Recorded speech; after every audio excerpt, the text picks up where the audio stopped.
In a city divided by COVID-19, the fears are very real for residents and business. It's worrying for customer still not come to this area because it's scared for this area.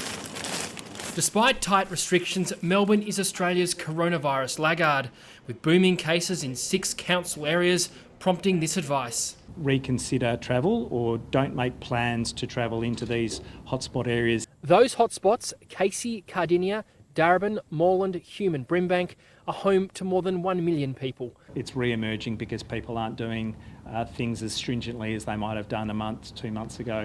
Other states have seen enough. People should consider whether they should be travelling to Melbourne at this point in time whilst community transmission is where it is. The dramatic health warning has caused a run on COVID testing. Mobile teams will also be sent out into trouble spots, police enforcement will be stepped up, and efforts boosted to educate non-English speaking communities. We're going to focus on shopping centres and train stations as well. And as I said, there will be door knocking that will happen, and there will be round tables with many multicultural communities in those hotspot areas. We would recommend an aisle between each other. Despite the travel advice, some restrictions have lifted, with the first cinemas reopening and gyms pumping again in a limited way.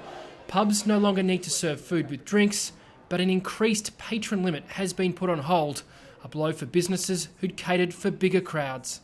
This is a government that really does need to look after those small businesses who, through no fault of their own, have been left in the lurch by this sudden change in restrictions.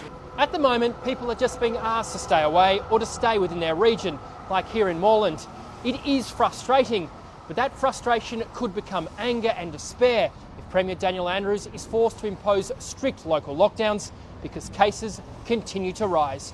Richard Willingham, ABC News, Melbourne.